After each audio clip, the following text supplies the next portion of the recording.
장대장TV 시청자 여러분 안녕하십니까, 장대장입니다.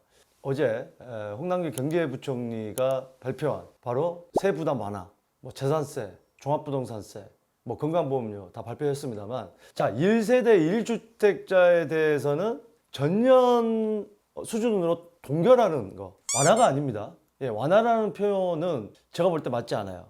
완화라는 건 더 낮춰줘야 되는데, 물론 올해 공시가격이 17% 정도 오르고 그게 그대로 반영이 된다면 작년보다 훨씬 또 많이 오르겠죠. 지금 그걸 가지고 완화라고 하는지 모르겠지만 일단 공시가격은 그대로 발표를 했거든요, 올라간 금액대로. 하지만 작년 수준으로 1세대 1주택자에 대한 재산세는 동결시키겠다. 종합부동산세는 공정시장 가액 비율이 80%에서 매년 5%씩 오르고 올해는 100%가 됩니다. 그러니까 전년에 95%고 올해는 100%이기 때문에 1세대 1주택자 종합부동산세도 오릅니다. 이 공정시장 가액 비율이 할인율이 이제 없어졌기 때문에. 자, 그런데 문제는 이 다주택자, 네, 어제 우리 유튜브에 댓글 다신 분을 보니까 이 다주택자 2주택 이상이면 이 종합부동산세는 공제 금액이 6억이잖아요, 공시가격에서. 그러니까 이분이 아주 저가주택 두 채를 가지고 있어서 공시가격 6억이 넘어갑니다, 두 개 더해서. 작년 기준으로 해서 내 공시가격 11억까지, 1세대 1주택자는 11억까지만 공제가 됐었죠. 근데 2주택부터는 공제가 6억만 되기 때문에 이분이 6억이 넘어갑니다. 쉽게 얘기하면 1세대 1주택자 공시가격 11억보다 더 낮은 금액을 가지고 있어도 종합부동산세를 내야 되는, 자기가 상위 몇 프로다 이거예요. 지금 정부에서는 상위 1%만 종부세 낸다, 2% 낸다, 통계가 다양하지만 자기가 거기에 든다 이거예요. 저가주택 2주택인데 심지어 한 주택은 전세가 들어가 있기 때문에 거의 현금화 한다 그러면 사실 몇 억도 안 되는데 상위 1%다 이거예요. 종합부동산세 내는 상위 1, 2%다 이겁니다. 자, 이게 이제 우리 구독자 여러분들이 이 정부의 정책이 잘못됐다는 것을 비꼬는 거잖아요.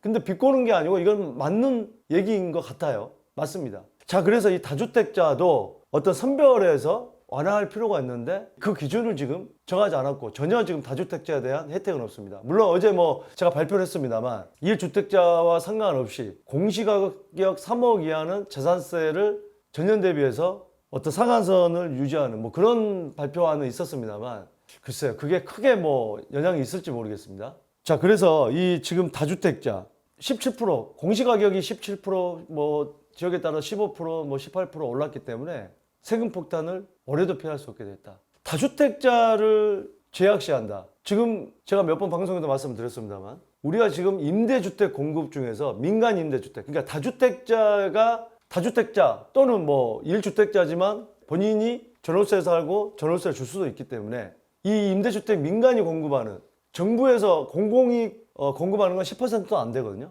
90% 이상의 대부분을 다주택자가 이 공급하는 그런 어떤 순기능을 하고 있음에도 불구하고 일부 어떤 투기꾼들, 막 사재끼는 투기꾼들, 그런 분들 중에서도 많이 샀다고 해서 무조건 투기꾼은 아닙니다. 어제 그 뉴스를 보니까 민주당의 한 시의원인지 구의원인가 시의원인가 100몇 채 가지고 있는 게 조사가 됐더라고요. 글쎄, 저 이제 세부적으로 안 봤는데 100채 가지고 있어서 무조건 투기꾼이다 이렇게 얘기할 수는 없어요. 그런 어떤 내용들을 봐야 됩니다. 정말 순기능으로 장기간 임대 사업을 하고 있다. 임대 사업자잖아요. 투기꾼이 아니죠. 근데 단기간 사가지고 막 팔아제끼고 1년도 안 돼서 그런 법인 사업자로 수십 채 수백 채 사가지고 1년도 안 돼서 팔고 사고 팔고, 그거는 투기꾼으로 굳이 분류하자면 할 수가 있겠는데, 네, 순기능으로 장기간 임대 사업을 하고 있다. 이건 투기꾼이 아닙니다. 천 채를 가지고 있어도.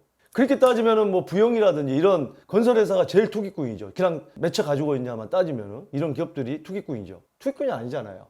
자, 서울의 2주택자, 예를 들어서 대치동의 음마아파트 전용 84랑 마포구 레미안 프루지오, 마레프 전용 84 두 채 보유하신 분이 올해 보유세, 그러니까 재산세랑 종합부동산세 합이 9,800만 원, 1억 정도 납부해야 되는데 작년에 7,450만 원이라고 합니다. 그러니까 작년 대비해서 31%가 올라버려요. 이 세율이 그렇게 됩니다. 이 종부세 같은 경우는 2주택 이상 세율은 강남구 평균 공시가격 상승률이 14.8%, 마레프가 있는 마포구의 평균 상승률이 13.22%인데 어마어마하게 오른 겁니다.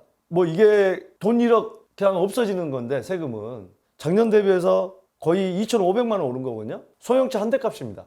뭐 웬만한 우리 노동자 1년 연봉이에요. 아, 또 그러니까 비싼 아파트 두 채나 가지고 있으면 팔면 될 거 아니야. 파는 것도 쉽지 않습니다. 한 채는 전세 주고 있는데 전세 주기 위해서 제3자가 사기 위해서는 6개월 이전에 소유권 이전해서 실거주를 한다면 또 그런 어떤 부분도 필요하고 또 막상 이렇게 가지고 있다가 이 많은 세금 내려고 또 양도세 그런 부분도 또 걸리고 또는 부모님을 모시기 위해서 본인이 사가지고 부모님이 살게 하실 수 있는 이런 거는 못 팔잖아요. 그러니까 좀 다양한 케이스들이 있습니다.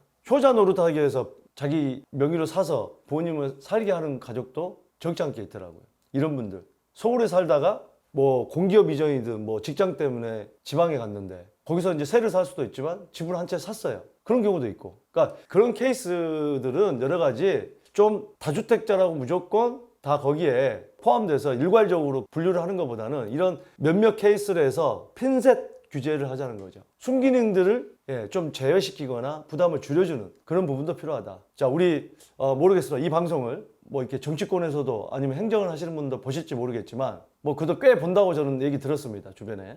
이 영상을 본다면 이런 어떤 순기능, 다주택자 순기능 역할을 하는 부분에 대해서는 예외 조항을 만들어서 부담을 좀 줄여주는 건 어떨까 하는 생각도 해봅니다. 또 이 생각이, 저의 생각이 많은 분들이 원하는 어떤 부분 중에 하나이기도 합니다. 자, 아무튼 다주택자의 세 부담은 올해에도 엄청나게 늘어날 수 있다는 이 부분도 여러 가지 인지를 하시고 여러 가지 여러분들 결정하시는데 참고가 되셨길 바라겠습니다. 감사합니다.